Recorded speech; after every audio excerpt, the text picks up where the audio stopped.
सुप्रभात बच्चों। आज हम कक्षा 5 की हिंदी का एक अभ्यास पत्र करेंगे। इसमें एक छोटी सी कहानी दी है। इस कहानी के आधार पर हम प्रश्नों के उत्तर करेंगे। चलिए शुरुआत करते हैं। 26 साल की इला गुजरात के सूरत ज़िले में रहती है। उनका बचपन अमरेली ज़िले के राजाकोट गांव में अपने नाना के यहाँ बीता। सांझ होते ही मोहल्ले के बच्चे घरों से बाहर आ जाते। कुछ मिट्टी की में आड़ी तिरछी लकीरें खींचते, कुछ कनेर की पत्तों में से पिटपिटी बजाते, कुछ गिट्टे खेलते, कुछ इधर उधर से टूटे फूटे घड़ों के ठीकरे बटोर कर पिट्ठू खेलते। जब इन खेलों से मन भर जाता तो पेड़ की डालियों पर झूला डालकर ऊंची ऊंची पेंगे लेते और ऊंचे स्वर में एक साथ गाते, कच्चे नीम की निबोरी सावन जल्दी आई हो रे। इला गाने मैं तो उनका साथ दे देती, पर उनके साथ पेंगे नहीं ले पाती। रस्सी पकड़ने को हाथ बढ़ाती, मगर हाथ तो उठते ही नहीं थे। वह चुपचाप एक किनारे बैठ जाती, मन ही मन सोचती, मैं भी ऐसे कुछ क्यों नहीं कर पाती हूँ। बच्चे भी चाहते इला किसी न किसी तरह तो उनके साथ खेल सके। कभी कभार वो पकड़म पकड़ाई और विष अमृत के खेल में शामिल हो जाती, साथियों के साथ जमकर दौड़ती, मगर जब धप्पा करने की बारी आती तो वो फिर निराश हो जाती। हाथ ही नहीं उठेंगे तो धप्पा कैसे देगी। वो बहुत कोशिश करती, पर उसके हाथों ने तो जैसे उसका साथ न देने की ठान रखी हो। इला ने अपने हाथों की जिद को एक चुनौती माना। अब इसके प्रश्न करेंगे। इला कहाँ रहती थी?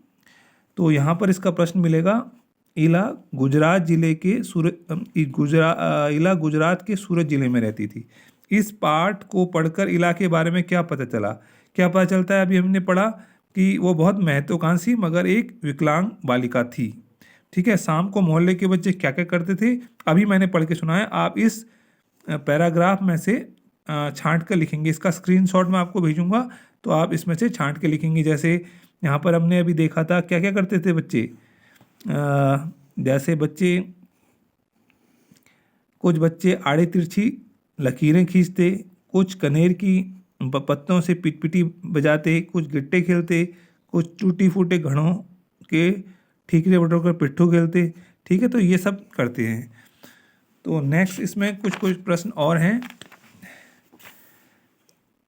बच्चे झूला झूलने के समय कौन सा गाना गाते? कच्चे नीम की निबोरी सावन जल्दी आइयो रे। ठीक है, अभी हमने पढ़ा था। आपने झूले पर कोई कविता पढ़ी है? अगर याद हो तो लिखिए। ठीक है, यदि याद नहीं है तो रिमझिम एक को देखकर यहाँ लिख सकते हैं। ठीक है, सभी के पास पुस्तक होनी चाहिए। रिमझिम पुस्तक सभी खरीद लेंगे और उससे भी हेल्प लेंगे ये वर्कशीट पूरी करने में।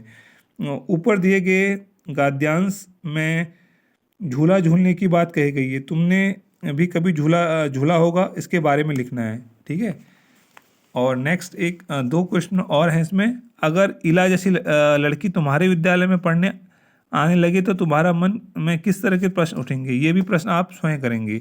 ठीक है, अब तुम लोग अपने गांव मोहल्ले में कौन कौन से खेल खेलते हो? इसमें कितने खिलाड़ी होते हैं? ठीक है, इसमें खेलों के नाम और खिलाड़ियों की संख्या लिखनी है।